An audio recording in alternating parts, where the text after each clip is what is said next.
Gue Kiming Saputra dan ini suara dari Nesting.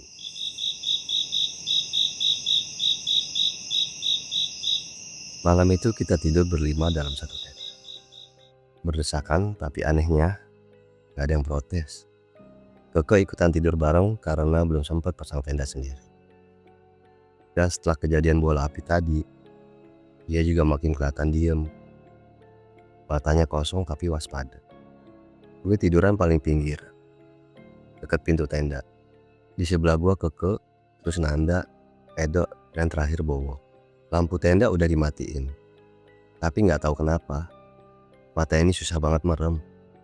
Suasana luar sunyi, tapi bukan sunyi yang tenang. Sunyi yang bikin lo makin bisa dengar hal-hal kecil.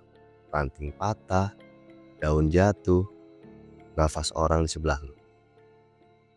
Tiba-tiba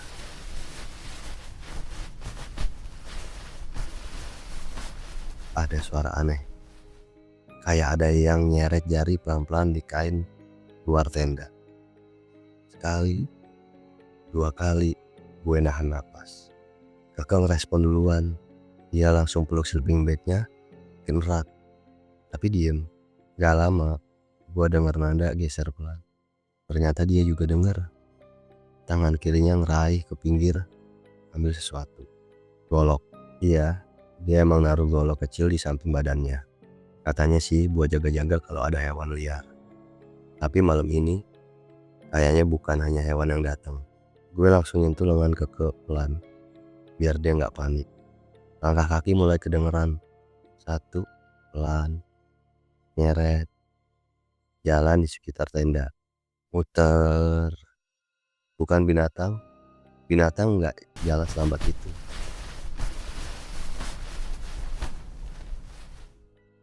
Tiba-tiba suara keras. Edo langsung duduk. Apaan itu barusan? Bisik dia. Suaranya bergetar. Gue jawab pelan, gak tahu. Tapi kayaknya dia gak sendiri. Kita berlima diem. Udara dalam tenda jadi panas sendiri. Nanda masih megang golok erat-erat. Keke matanya terbuka, ngadep ke arah pintu.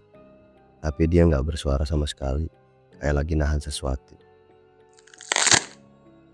Gue buka resleting pelan, ngintip keluar. Tapi gelap. Senter kita taruh di luar tenda. Gak ada cahaya kecuali sisa bara api unggul yang udah hampir mati. Dan di momen itu, semuanya jadi makin aneh. Gue bisa ngerasa kayak ada yang berdiri diam. Gak jauh dari pohon yang kita jadiin tempat duduk sore tadi. Gak ngapa-ngapain, cuma berdiri, menghadap ke tenda lama. Malam itu, gak ada yang tidur lagi sampai pagi. Dan pas matahari muncul dari balik pohon pinus, kita keluar pelan-pelan dan lihat sesuatu yang bikin bulu kuduk naik. Di tanah dekat api unggul ada jejak. Tapi bukan jejak sepatu, bukan jejak hewan. Jejak kaki telanjang. Tapi ukurannya gak masuk akal. Pagi itu dingin, tapi lumayan cerah. Masih kebayang kejadian semalam. Suara gerakan dari luar tenda. Hawa aneh yang bikin semuanya gak tenang. Bahkan Nanda yang biasanya cuek, semalam tidur sambil megang golok. Dan Keke, dia akhirnya mutusin tidur satu tenda sama kita. Gak sempet pasang tendanya sendiri. Tapi sejujurnya, kayaknya juga karena rasa takut yang gak bisa dia jelasin. Pas matahari pagi udah mulai naik, suasana hutan pinus pagi hari itu indah banget. Tapi tetap ada sesuatu yang gak biasa. Kayak udara yang gak sepenuhnya bersih. Kayak ada yang ngikut. Tiba-tiba suara motor tua terdengar dari arah jalan masuk ke bumi perkemahan. Kami refleks nengok ke arah suara. Tapi bukannya motor yang muncul, malah sosok familiar yang jalan santai dari kejauhan. Mang Angkot, atau sekarang kita udah tahu namanya Mang Kandar. Ternyata suara motor itu dari kendaraan lain yang lewat di jalan atas. Tapi karena suasana hutan sunyi, semua suaranya kayak makin deket aja. Sementara Mang Kandar jalan kaki pelan, nenteng kresek gede. Isinya pesanan cemilan khas Bandung buat Edo, katanya. Sambil salaman satu persatu, Mang Kandar kenalin namanya ke kita. Mang Kandar, katanya. Dia kepikiran terus dari kemarin pas lihat raut muka Keke waktu pertama kali sampai di atas tangkuban perahu. Katanya hawa di sekitar langsung berubah. Waktu Keke bilang ngelihat seseorang di puncak, dia udah pernah dengar cerita yang mirip. Bahkan katanya pernah ada pengunjung juga yang tiba-tiba ngelakuin hal-hal aneh setelah melihat sosok yang sama. Yang bikin kita semua merinding, Kak Kandar juga bilang dari kemarin ngerasa ada hawa berat, tapi bukan dari hutan, dari seseorang di antara kita. Dan dia ngelirik ke arah Edo. Edo yang biasanya ceplas-ceplos, hari ini lebih banyak diem, gak ngelucu, gak ngegombal, dan matanya lebih sering melihat tanah. Kita semua saling tatap, tapi gak ada yang berani nyimpulin apa-apa. Bisa jadi Mang Kandar cuma salah rasa, tapi entah kenapa, semuanya jadi terasa makin ganjil. Mang Kandar akhirnya bilang, kalau kalian mau lanjut ke camp, ada baiknya nanti malam jangan ada yang tidur sendirian. Dan jangan jauh dari api unggun. Dan kayak nambahin tanda kutip di kalimat itu. Suara burung gagak tiba-tiba nyaring banget dari atas pohon. Kita semua diem, serius. Baru kali ini, sunyi kayak gini berasa lebih keras dari suara apapun. Siang itu, suasana agak beda. Angin lebih adem dari biasanya. Matahari nyelip di sela-sela batang pinus. Dan aroma kayu bakar dari tungku kecil bikin perut makin lapar. Kita lagi nyiapin makan siang. Nasi udah mateng dari nestingnya Bowo. Ayam sisa semalam lagi digoreng ulang sama Nangga. Sementara itu, gua ngurusin air panas buat kopi. Di batang pohon besar yang biasa kita jadi tempat duduk. Mang Kandar duduk santai sambil motongin tahu goreng bawaannya. Keke duduk di sebelah gua sambil bantuin. Tapi matanya masih kelihatan kayak nyari-nyari jawaban dari kejadian semalam. Gua iseng mulai nyolek omongan. Bang, semalam ada kejadian. Ada sesuatu yang nabrak ke arah pohon pinus. Gua bilang, kayak bola api Mang. Mang Kandar diam sebentar. Matanya nyipit ngeliat bara api kecil di tungku. Lalu dia nyaut pelan. Iya, makanya dari pertama yang lihat orang berdiri di atas, Mamang udah berasa hawanya beda. Kita semua pelan-pelan mulai diem. Suara gemeretak kayu jadi satu-satunya suara yang kedengeran. Bukan cuma itu, lanjut Mang Kandar. Mamang juga ngerasa dari salah satu di antara kalian ada yang kebawa. Gue berhenti ngaduk kopi. Maksudnya kebawa apaan Mang? Mang Kandar ngelirik ke arah tenda, lalu ngusap jidatnya sendiri. Kadang tempat-tempat yang udah lama gak disentuh, dia suka milih.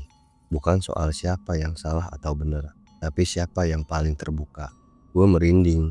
Nanda dan Bowo juga mulai tenang. Padahal biasanya rame sendiri kalau dalam urusan makan. Keke makin diem.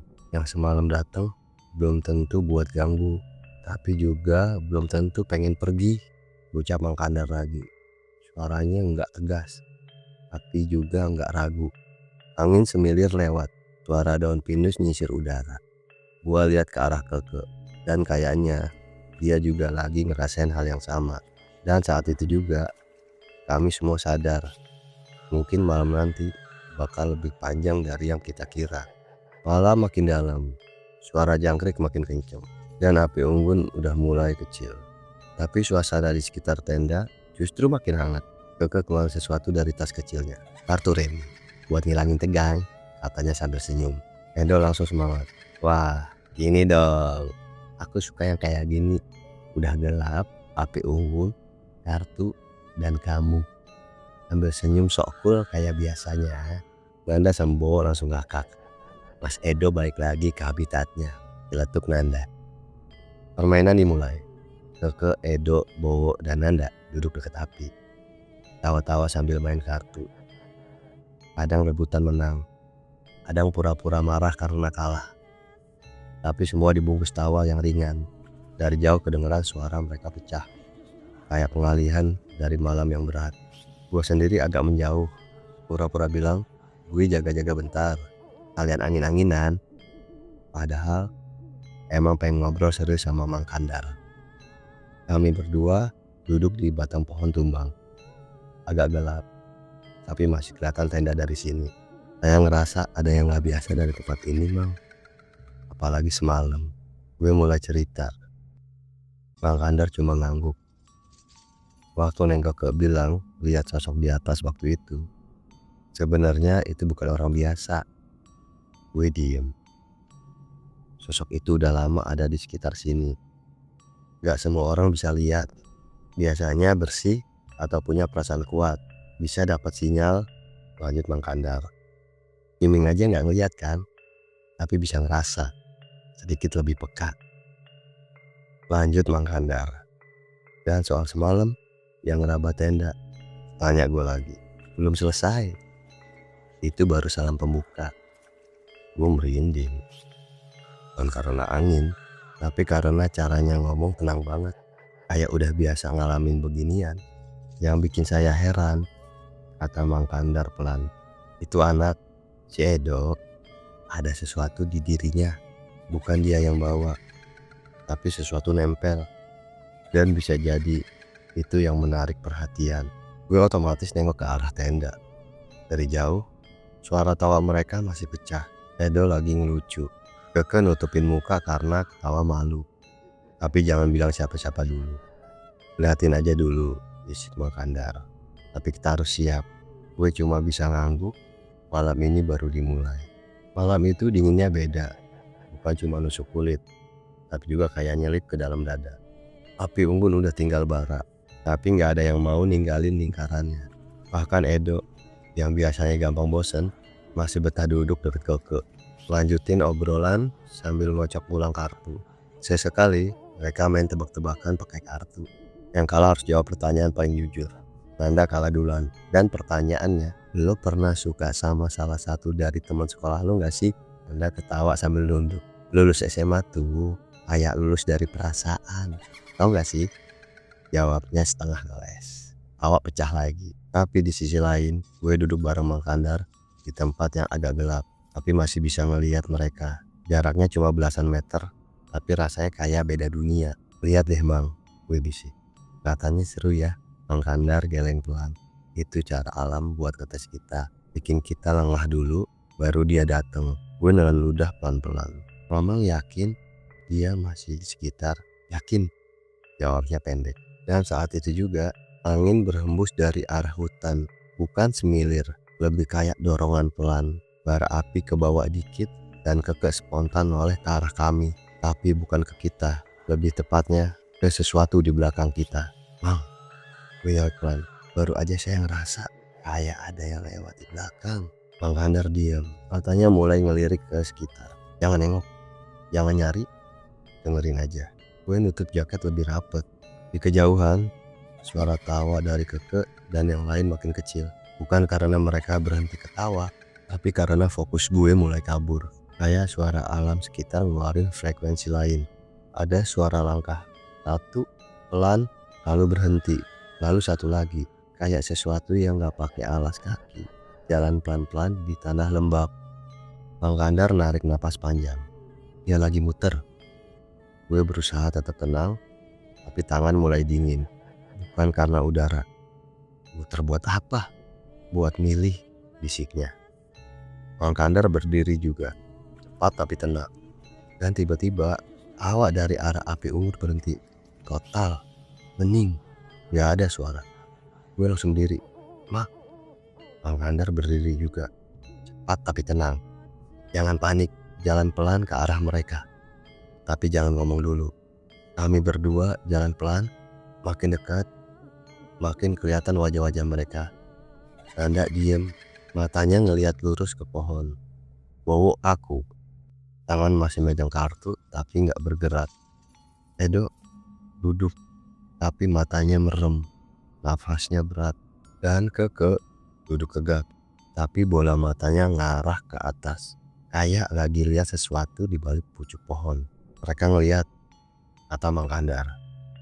Dan saat itu juga, dari balik kabut, ada suara halus banget. Kayak bisikin jauh, balikin. Gue berhenti nafas sejenak. Balikin apa? Gue bisik. Mang Kandar gak jawab. Tapi tangannya masuk ke dalam saku jaketnya. Dan ngeluarin buntelan kain kecil yang dari tadi dia bawa-bawa. Ini, katanya, malam ini harus kita balikin Sebelum dia milih satu dari kita, gue cuma bisa melongo.